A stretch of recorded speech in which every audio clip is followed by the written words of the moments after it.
sports and basketball analysis with over 70 years combined experience. This is the Bob Ryan and Jeff Goodman podcast. NBA, some college, a little bit of everything. You know, what can I say? But it wasn't going to happen here with him. Hey, it's that time. Bob Ryan, Gary Tanguay podcast, proud member of the CLNS Media Network. Show is brought to you by PrizePicks, North America's #1 daily fantasy sports app. Download today and use code CLNS to get $50 when you play 5. PrizePicks. Run your game. So, Bob, after last night's Celtics game, you have more patience than I do. As you mentioned, they had problems with the three. Your thoughts on the game? You have to look at, the game, obviously the number one thing that jumps out at you, 11 for 51 on threes. Right. Okay. And this is reminiscent of so many discussions. We've had this discussion before, and we'll continue to have this discussion because the MO isn't going to change. But the fact is that things are not off to a good start with regard to that, as I give you the following percentages of key people on the Celtics for the year. Mr. Brown last night was terrible. He's 38%. Peyton Pritchard, who makes a living on threes or has in his past, is shooting 21%. Derek White, 26%. Anthony Simmons, close to his norm, 37. The only person who with a 3-point pedigree who's himself so far is Sam Hauser, shooting 40% and has had some great bursts. What can I say? The game was still winnable. You know, they were leading. They coughed up a halftime lead. They coughed up a 14-point lead. And even down to the end, the very end, when the last possession, Jaylen Brown pushed off to get the ball, and he did. We can't argue with the call. That was a good call. He pushed off, and they denied themselves one last chance. Well, it was 0.6 of a second, but it's been known to happen. Anyway, they are the work in progress that we've talked about. They've had some good games. They've had some good wins, and they've had some ugly losses. But you know, Bob, the thing as a fan where I get frustrated, and you know I get frustrated, is I thought, yes, they were going to be a work in progress, but last night's game was a game that I thought they would win. Oh yeah, with Jaylen Brown, with their experience in the finals, and with some of the players on the roster, those games I thought they would win. You know, playing the New Yorks, the OKCs, some of the more talented teams in the league, the Denvers, I was like, forget about it. But last night, I'm sorry, I thought that was a game they were going to win. Oh, I put it down as a W, and I'm putting that tomorrow night down as a W again, where they're playing the Wizards. And if they lose that game, it's bad. They got to win games like that. They have enough fire. They have enough in their arsenal to win these games. It's a bad loss. It's a little discouraging. I had some, feeling pretty good about them last week, the things they did, and so you wonder now. A guy I'm worried about it because he's not the same as White. Right. He's frankly on paper he's our second best. He's their second best player, and the greatest achiever. Is not quite himself. I hope that this doesn't, that he's hit the age already, but he is over 30. I don't know. Pritchard, I'm not worried. It'll happen. Pritchard, some night he'll make 8. He will. He'll be all right. Now, but he has a dual job this year. He's the point guard, and he's done fairly well in that regard for the most part as a point guard, and who now has to think about things other than his own 3-point shot, and he's done a pretty good job of it for the most part. And meanwhile, we got little flashes of people. Once again, we had some exciting stuff from Hugo Gonzalez. He gave us a little jolt, making some plays, defensive plays. I still think Garza is going to help, but they could have exploited him a little bit last night. He is that 6'11" guy, right, who actually knows his way around the basket, and they got to remember that, I think. Well, when you lose a player like Tatum, it not only affects you physically on the floor, but do you think it's affecting this team mentally? to elaborate, without Tatum, you have guys that are pressing. Is that Well, the maybe so, situation? and that might be the case with yeah, you're right. It might be the case with White. Might be the case with Pritchard. Brown is statistically holding up his end of the bargain. The bad 3-point shooting last night notwithstanding, Brown is risen to the occasion for the most part, and Agreed. and comforting us that he can handle the role of being the guy. I mean, Bob, let's face it, when you have a guy like Tatum, where they won an NBA championship where he was not shooting the ball well, he was Yeah, getting defensive rebounds, he was doing everything well. right. You have a player like him, if I'm Pritchard, you know, I'm not tight, I'm loose. I can just let it fly. Seriously, the game doesn't depend on me. And now the game does. And Yeah, you yeah. throw the point guard thing, you throw the point guard duties into the mix, it's a lot. I think it's a lot on this team that they're not accustomed to. Of And nobody's going to admit to it. Naturally, you can't admit to it. course. They won't admit to it out loud. But I think that's a very good point, and we don't know the residual effects of not having a player like that on everybody else. That's very good, and we see that Brown has accepted his role, I think, for the most part, well. Sure. But you're right. That's a very, very good point. It's They're tight. I mean, Bob, they're tight as hell. I see some of the threes go up, they're not smooth. The offense isn't flowing, and it's understandable. I'm not being critical. I'm being observant. yeah, yeah. And I just think that we need to understand that. You mentioned the Uh, big. and plus, it's not even Thanksgiving yet. I mean, It's true. you don't want to That's fair. overreact But we got to. to anybody. As Felger says, we have a show to do today.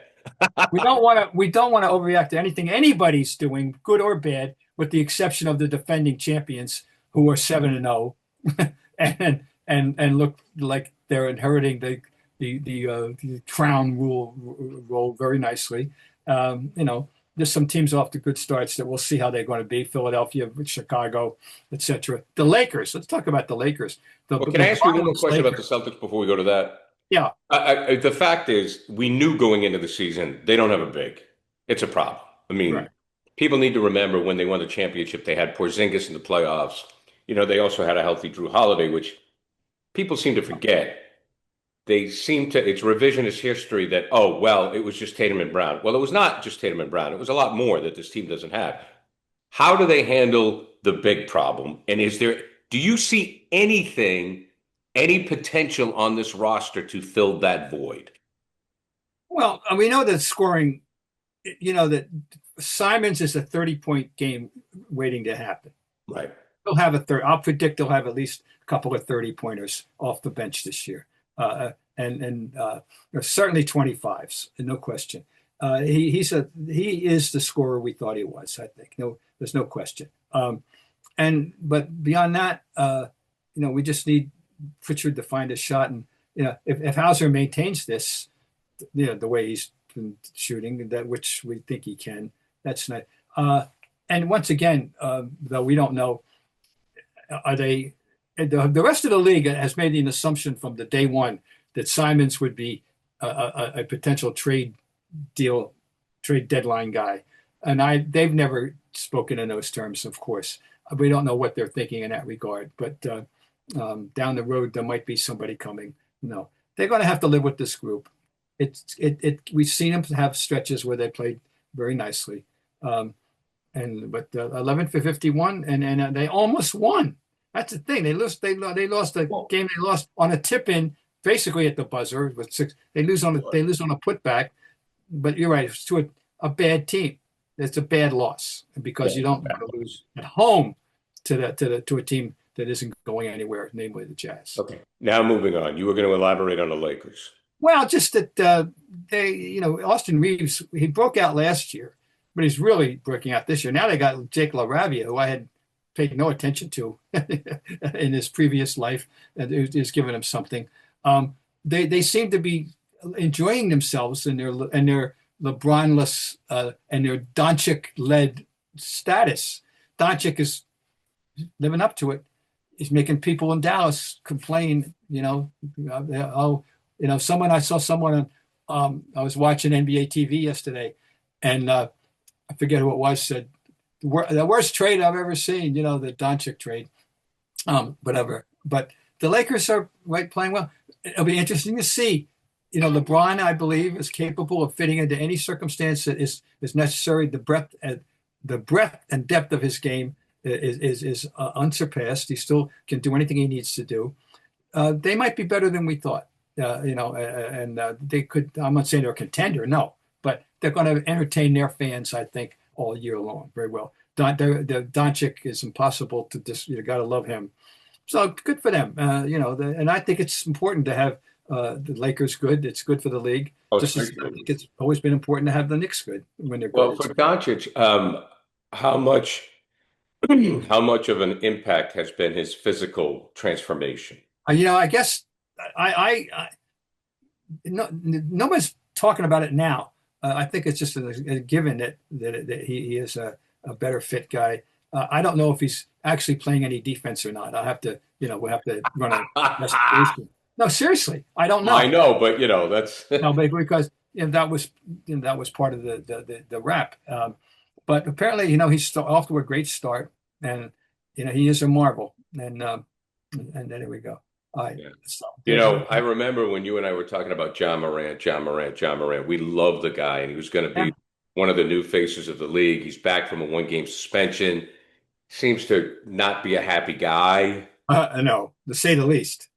And now he's for some kind of insubordination or not living up to standards or some kind of he's been given a 1-game suspension by his own team, and he's publicly unhappy about the way the team plays. Do we have a new coach? We have a Finn. Thomas, I got to get it down here.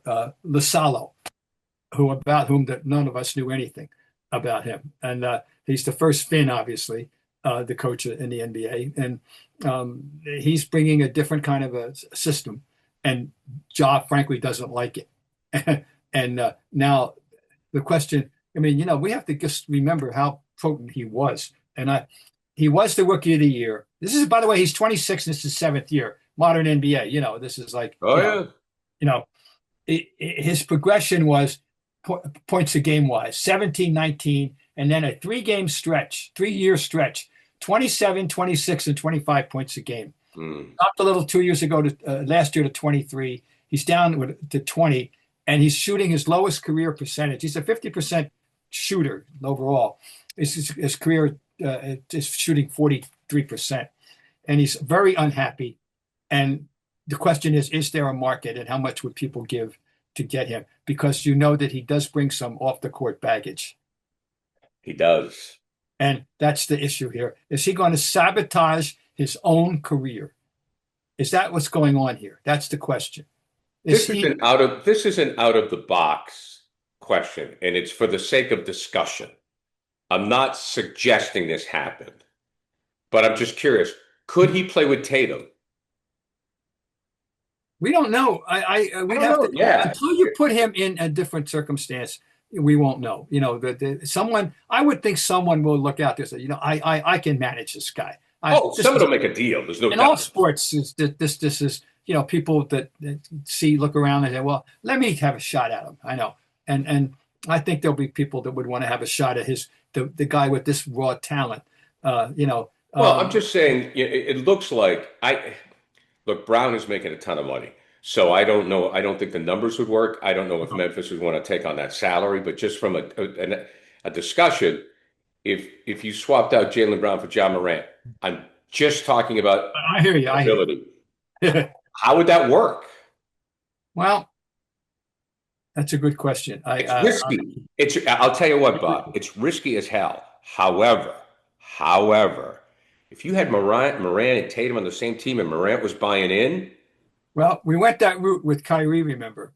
Yeah, you're right. That didn't work out, but that was Kyrie. And once again, is he as troubled or as confused? Jaylen Brown is whatever word you want to use to describe what Kyrie was then, which apparently he's kind of looked in the mirror, by the way, because he's not playing right now. So, will Morant look in the mirror and say, maybe some of this is not the fact that I'm playing for a Finn whose circumstance I don't like. Maybe it's something that I ought to be doing better. Is he capable of that introspection? Right. And it would have to be for somebody to benefit from taking on him. Anyway, it's interesting. But we were actually having the discussion, folks, at the 2 or 3 years ago, roughly, about could he become the new face of the league? That's how good he was. That's how exciting a player he was. Yeah, he was the guy. And he's still prime. This is prime. He's 27. This is prime right now. He's got to make a decision which way he's going to go. So bear watching when he returns. Now, you mentioned Oklahoma City. Well, SGA, who just became, it was a 79th, I think, consecutive 20-point game, which ties him with Oscar Robertson and the all-time record.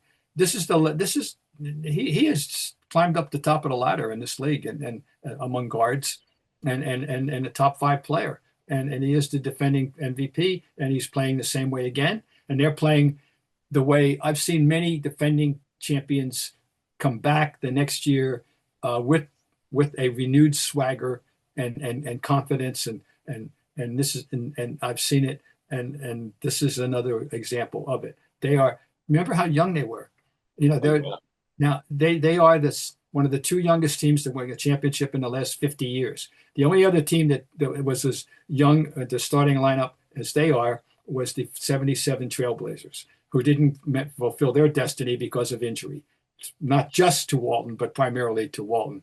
They never got it. They never renewed it. Never got it going. Let me remind people that next year, after they won the championship, they were 50-10 when Walton got hurt, and everything started to fall apart, and they never got it back. 50-10. That's pretty good. So this thing will the Thunder be 50-10? I don't know, but they're very much for real. I also do not sleep on Denver this year. Do not sleep on Denver. They still have a certain guy, and Gavin Gordon's already had a 51-point game. Don't sleep on them either. So Bob, with the early returns in, with Franconia Notch reporting, it seems the strength is in the West, that the championship would come out of the champion would come out of the West with Denver, maybe the Lakers and OKC at this point. Yeah, right. Exactly. You got to go. The early returns projection. If we were projecting a winner, at 7:30 on election night, we'd be projecting the Thunder. That's for sure. But another team that we got a taste of, they're not going to be a champion, but they could be very good as Houston, and they could be very good. And the Warriors have had an interesting start as well, along with the Lakers, but definitely the West. Over here, Philly's off to a good start. Philly's off to a good start, but we'll see about that. Cleveland, on paper, they still have the components, and they should be fine. The Bulls could be an illusion, but right now I'd say that. But and there you go. So, what are the similarities between SGA and Oscar as players? Well, Oscar was, the times are so different. The great Oscar would be the anti-21st century player, because we know the game is outer and Steph Curry, or outer and Caitlin Clark, depending on your preference. Okay, it's no longer inside out. Oscar Robertson's MO was, his range was about 20 feet. 18 to 20. And the thing about Oscar, we always said, if he had a 15-footer, he wanted a 10-footer. If he had a 10-footer, he wanted a layup. He didn't dunk very often. It wasn't showy. He wasn't showy. Not that he couldn't, my God, but he didn't. But he wanted a layup. His goal on every time he got the ball in his hands was a layup, either for himself or someone else. That's the way Oscar played. Well, there's nobody. The game doesn't exist today. That game doesn't exist. So the comparison, there is none stylistically. There is nobody like Oscar Robertson, because the game is totally different. And in his time, there was nobody quite like Oscar Robertson, even in that game, because he was so incredibly efficient.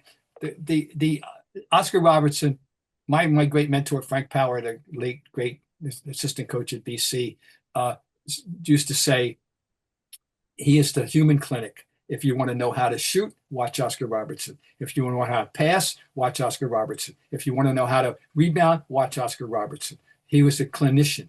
He was a perfect technician. And there were this. So it's when you're going to say comparing people, you can compare in the numbers. Yeah. The other thing about Oscar was this. Whereas a lot of other guys, and historically, they'll get 30 one night and 15 the next, and the Oscar. I would bet if you charted how many games he had between 25 and 35, or 25 and 32 or so, with 30 as the over/under, there would be nobody more consistent in that range in the history of the game, shooting in that range. He wasn't going to get 50. He did get 50 in college, but and he wasn't going to get 10 or 15. He was getting 20, as we know. There's a record, and he was getting 25 every night of the 82, probably 75 of them. That was Oscar. Was nobody more consistent than Oscar Robertson. How was he defensively? Better than people think. He wasn't noted for it, but he wasn't a liability. I don't think he was more motivated with the ball in his hands. So I'll give you that. West was better defensively. All right. Havlicek was better defensively. And those are the two comparisons, of course. Decent, but not enough. And when he got to Milwaukee, he played his defense. He had to play. He did. So now when I remember the 74 championship, I remember Oscar Robertson. Obviously, the focus was on Kareem.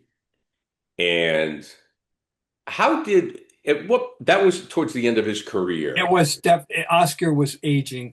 He wasn't as quick.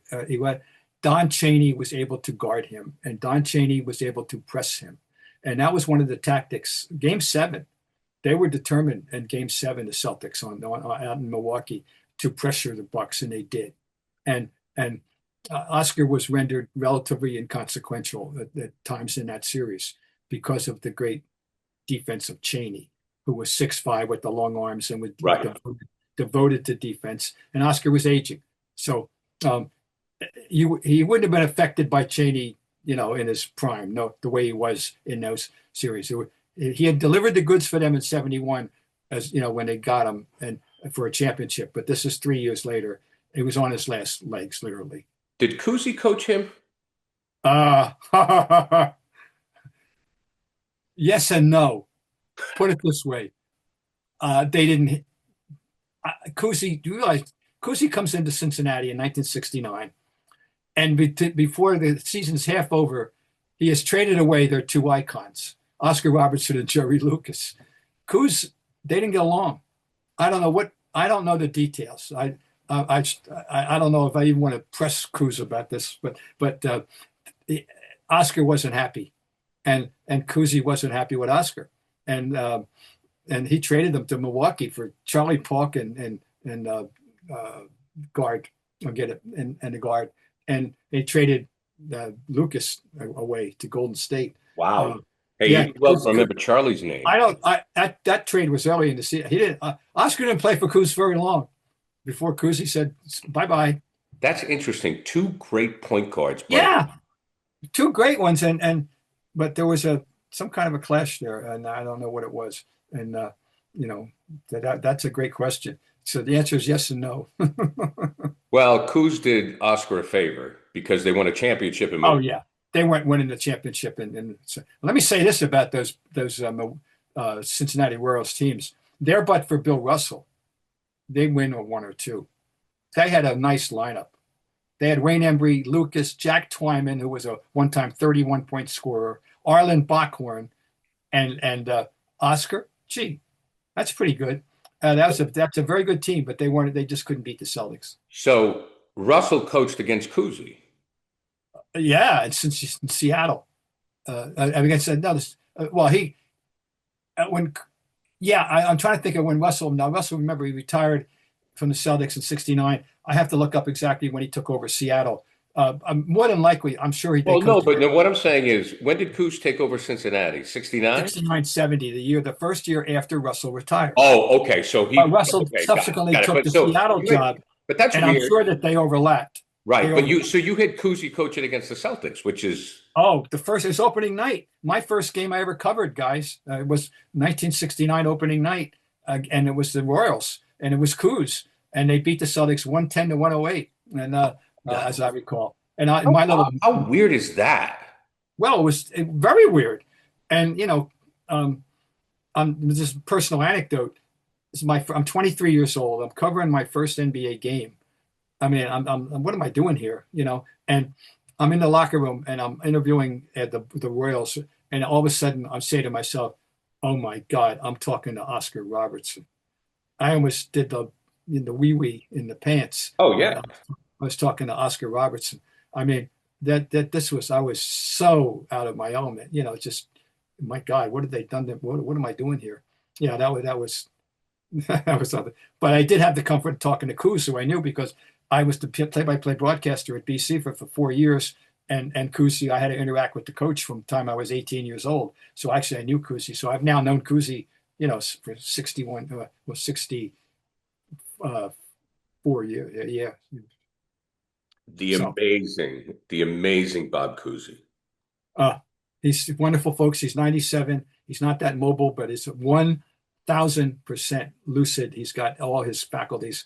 And I will sign up for that right now. Put the paper in front of me. So, This episode is brought to you by our friends at PrizePicks. Now, you and I make decisions every day, but on PrizePicks, being right can get you paid. Don't miss any of the excitement this basketball and football season for that matter on PrizePicks, where it's good to be right. Well, Oklahoma City, we expected them to get off to a strong start, but how about the Lakers and what's going on out there? And they may not even need LeBron. Well, they'll probably need LeBron when it comes to the big playoff push. But I'm watching my guy Jaylen Brown for the Celtics. I mean, you can always think this guy is going to be, if you're going to bet more or less with him, you got to go more, like more than 20 points, because he has to score every night for the Celtics to win. And, if you're watching football, if you're a Patriots fan like me with Drake May, you got to say less than two interceptions or two interceptions or less. That's the limit. They almost lost this past week because he threw two picks. This guy has to be flawless for the Patriots to win. So PrizePicks now offers stacks. Now listen up, meaning you can pick the same player up to three times in the same lineup. You want to pick more on Steph Curry's points, three-pointers, and assists? Now you can pick all three in the same lineup, only on PrizePicks. Follow other PrizePicks players directly on the app and copy their lineups in one click. Whether it's a friend, a celebrity partner, or just someone whose picks you like, hit the follow button and check out every lineup they create in the new feed tab on PrizePicks.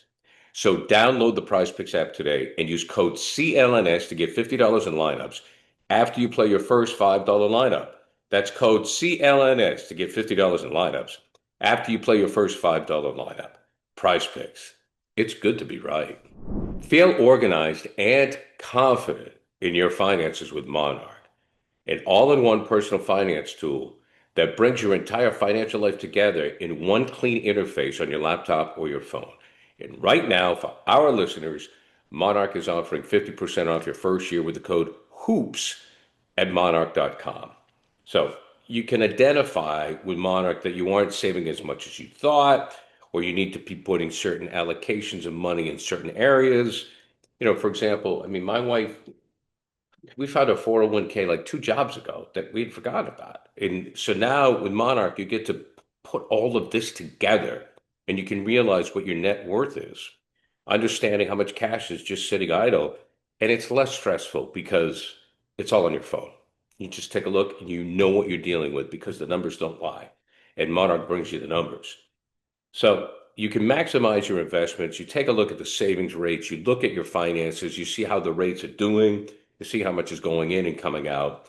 And it's really simple because sometimes numbers in finance can be intimidating. And with Monarch, it's going to make it really easy for you to understand what's going on with your financial life. So they link your accounts. They organize your finances. Uh, you get real control over your money with Monarch. So don't let financial opportunities slip through the cracks.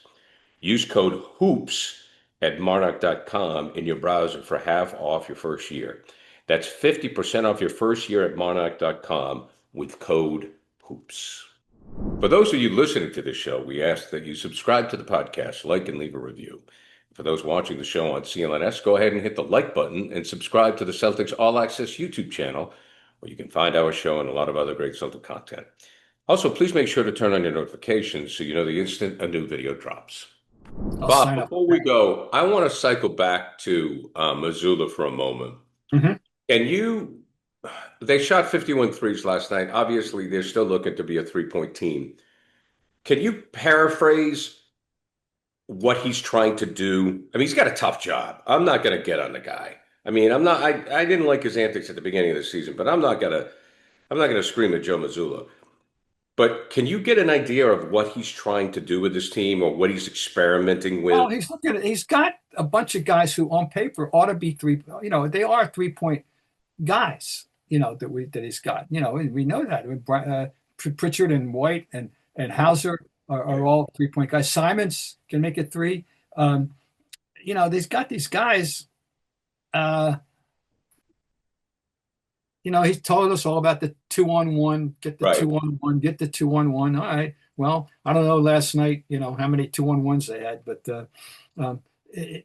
but he's a modern coach wedded to the analytics of the three, and he's hardly alone. We have him. I'm sure there are other cities where people have nights where people say, "Oh God, why don't they throw the ball inside once in a while?" I mean, they're not going to be as bad as they were last night that often. I mean, no, but I also think that, when I see Mazzulla, look, my observation is this. Brown is going to have a frustrating year because he has to carry the team himself. And that's hard. That's really hard to do. And I think that Pritchard is going to have a down year because they're asking him to do things that I compare Pritchard to moving to point guard, the same, very similar to when Mike Vrabel moved to middle linebacker. I was thinking about this the other day. I was thinking about Vrabel, nice. But like Vrabel as an edge rusher was great. That was his thing. Yeah, he wasn't a middle linebacker, but because of injuries and Teddy Johnson got concussions and he had to leave. I mean, for a season, Bill put him in as an interior linebacker, which I think hurt his sack total. I think it hurt, not that Vrabel cares, but I think it goes underscored, and I think Pritchard's the same thing. I think it's very hard for a guy to be able to maintain that 3-point shot when you're also asking him to be a point guard when he's never done it. That's a good point. So maybe in time, once again, we are at Dixville notch, roughly. We were not even close to Thanksgiving yet. But that's an excellent analogy. It's a good point. They're asking a lot of him. I have confidence in him. He's very bright about the game. He understands this game very well. I think he could. I think he'll. I mean, I'm going to give him the benefit of the doubt that he will get the balance. But when you're shooting, Bob, that as a shooter, Bob, from your days, you got to be loose. I mean, he would come in a very different circumstance over the last few years. No question, it was different. And he could. I don't say he could hide, but he wasn't the focal point, right? And he didn't have the ball in his hands a lot. Come off the screen. Final question for you. He was an undersized shooting guard. That's what he was, and a great one. Good enough to be, have a trophy for himself for the rest of his life. He was the sixth man of the year, and damn well he deserved it. So, it's I know it's so repetitive. It's so obvious. It's so cliche. It's early. It's early. And as far as Joe Mazzulla is concerned, I continue to say, in Brad I trust. I just think Brad believes in him. I'll continue to believe in him. Well, I mean, when I get frustrated watching the game as a fan, Bob, I bring myself back to earth when I look at the roster. That's to me. You get three guys on this team right now. Tatum's gone, and you lost Holiday, and you lost. That took a hit, an incredible hit. It took a major hit. Incredible hit, and I look at the Atlanta box score every night to see what who was doing in the middle, and he'll be himself, Porzingis, and we miss him badly, and with no immediate replacement whatsoever, we now have an aggressive, non-scoring big man who's out there to get rebounds and block shots, and that's it. And then we have a backup center that they have to, I think, incorporate more and score. I think there were nights like last night that maybe Garza could have gotten him over the hump, but they just threw him the ball a few times. So, well, we'll see. Before we let you go, final question. Patriots. The game that they just played, in which the final score was 24-23, when it was over, I said, well, that's we didn't lose game rather than we won. We know that. Anybody with a brain knows they should have lost, or at least they should have been in overtime. But they shouldn't even been in the circumstance they were. 2 plays turned the entire game, and they were both involved Drake May. They were up 21-7 with the ball on the march, ready to go up at the minimum 24-7, if not 28-7 before the half, when May got sloppy. He out there, the ball got punched out of his hands by a guy when he was in the open field, backing up.